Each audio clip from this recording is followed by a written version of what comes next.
Welcome back to my channel, you guys. My name is Lisa Cortez. I am a certified life coach and I work with women specifically. We do all things personal growth, inner work, and really just working on like the mindsets behind the habits to actually get to where we want to be. Today we're actually going to talk about something a little interesting in the sense that I don't think that we value cleanliness as much as it's worth. So even when we talk about who do we want to be, and sometimes that means, well, I want to be more feminine and I want to feel good in my femininity, right? There's a certain aspect that can make that journey easier, but can also stunt it in a way. And that is how clean the space around us is. So have you ever noticed how much lighter you feel after you've cleaned your room, or if you have a home, the home is clean? You just breathe a little deeper, rest a little easier. That is the power of cleanliness, okay? When there's a lot of chaos around us, our bodies are very sensitive. Our nervous systems are very sensitive to stimulation around us. Some people might argue, oh, but I mean, I've learned to just block my eyes from it. I've learned to just not see it, right? For example, specifically when we're talking about moms with kids and life is just really, really busy, they get to this place where, naturally so, because it is necessary in many moments, right? It's like you don't have the time to take care of everything. Either you're seeing to the kid or you're taking care of something in the home. The kid's the priority, right? And so what they end up saying is, well, I can just close my eyes to it. And you can, but your nervous system can't. What ends up happening subconsciously is we are still around all of the stimulation around us. There's stimulation everywhere, okay? And because life is still going at a fast pace, we don't really have time to take care of it. It is still impacting us. Our environment affects how we feel on the inside. If you want to know how you are doing on the inside, look at how your outsides appear.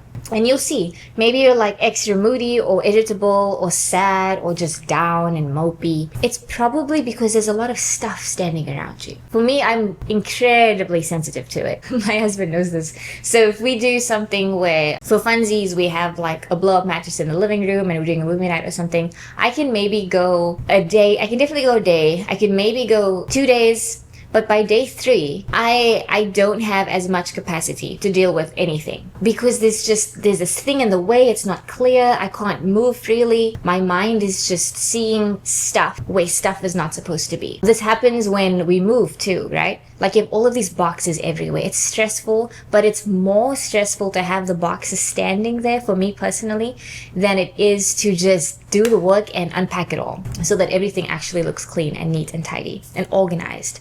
So for some people, it also depends on how you've grown up. But if you are more familiar with keeping things tidy and organized, and that was important to your family growing up, then it's that much harder when you now show up to your own space and all of a sudden things are more chaotic than you're used to. Clutter creates overstimulation, which creates mental noise, which actually reduces our mental capacity. I like to explain it in the sense of internet, okay? Your internet connection, they'll talk about speed, they'll talk about essentially the bandwidth. If you are uploading and downloading so many things as in the internet and what you're using is so busy and active, your bandwidth essentially slows down. So you'll notice whatever streaming you're doing, whatever downloading you're doing, or especially uploading actually, things will slow down. They'll still happen, but at a much slower pace. It's the same.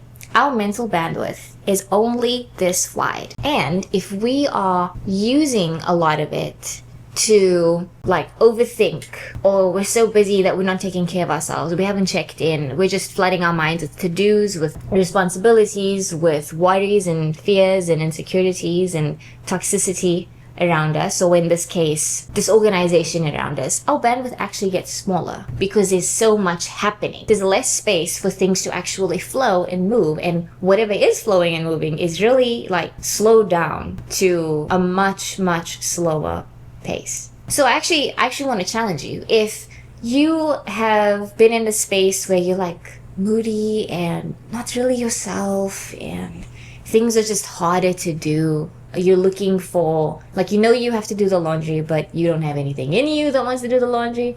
You know the kitchen is piled up and you just feel blah about it all, and there's no desire to do or take care of it. I challenge you to clear the space around you. I know that it takes a lot, especially when you're already like way down there. But if you just pick a room, preferably your bedroom, right? So that is the space where you sleep, where you rest, where your body knows that you're safe. If you can just challenge yourself to keep that clean, you will feel so much lighter. Doesn't matter what's going on around you. It can be a job issue, a friend issue, a self issue.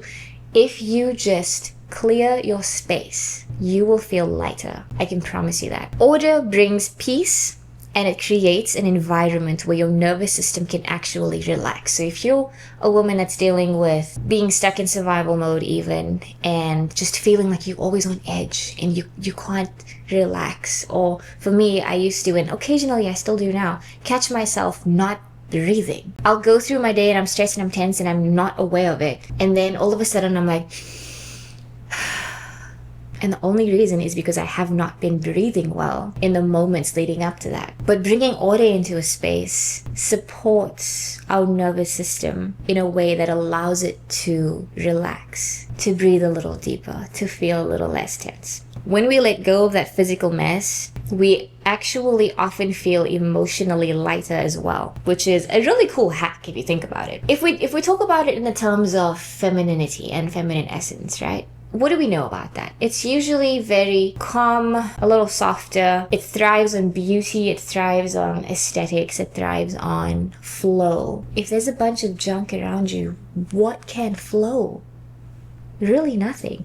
Our surroundings can either drain our energy or bring life to it. And a tidy, intentional space, I like to think, mirrors what femininity is. It's orderly, it's tidy. Intention has gone into it. Even little things like clearing your space, lighting a candle, buying some really pretty flowers. I love flowers. Or plants, which, by the way, I don't know if you could tell, but if you guys have any tips on plant care, I will receive that. Because we have a few over here. We have, this one's name is Spidey. Can't really see it because it's behind me. But it's a spider plant. Unless I'm lying to you and I'm forgetting the name, but I named him Spidey. And this is Figgy.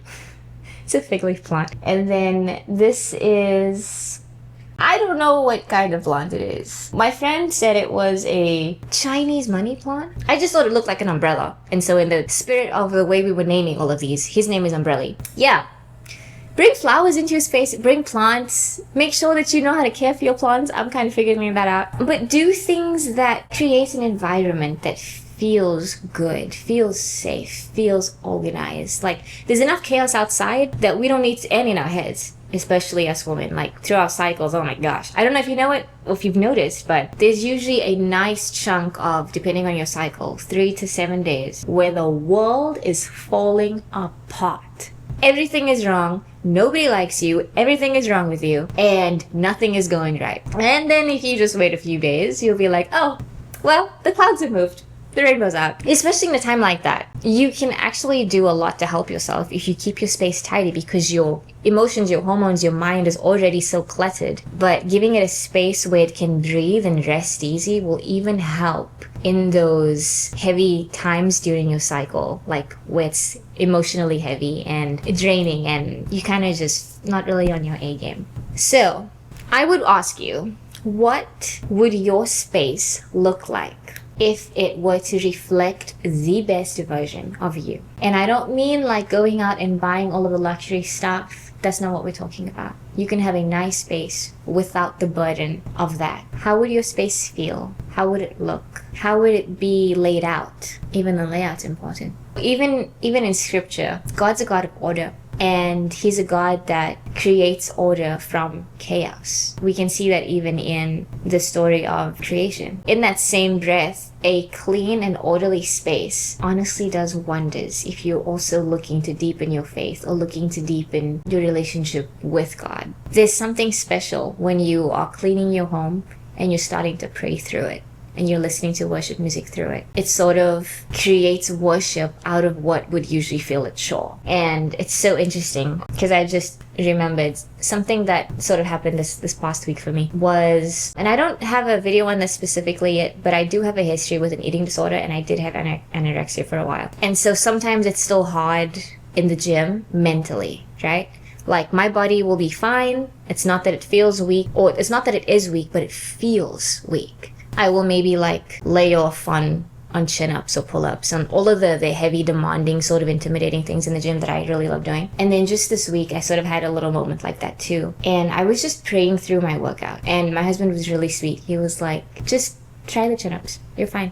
Just try it. Even if you just do one, it's okay. And I was like, okay, well, yes, cool. Even if I just do one, but we know that wouldn't go well for my insides based on what my usual is, right? And so I was like, I'm just gonna go for my standard. I hadn't felt strong enough to do it for probably like 4 or 5 weeks. So I hadn't done chin-ups or actually lifted any weights for that long. I did a lot of body weight stuff and flexibility, mobility stuff, but I had not done any weightlifting. And so I just went for it, and I sort of, again, prayed myself through it, and I went for it and I did it.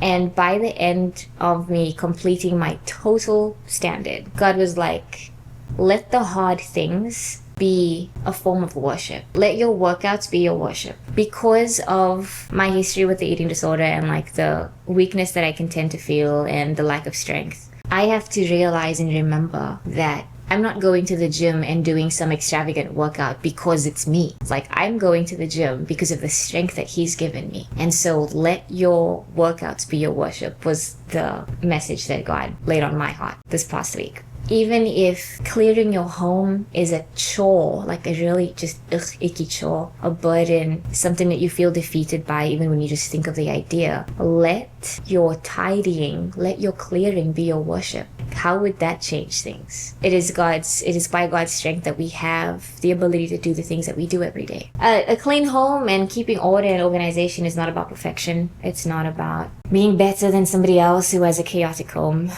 It's simply about making space for peace, making space for beauty, and making space that feels good, where you can come in, leave the burdens and the chaos of the world outside that door, and come in and walk into peace. And remember that our surroundings is always a reflection of how we're doing on the inside.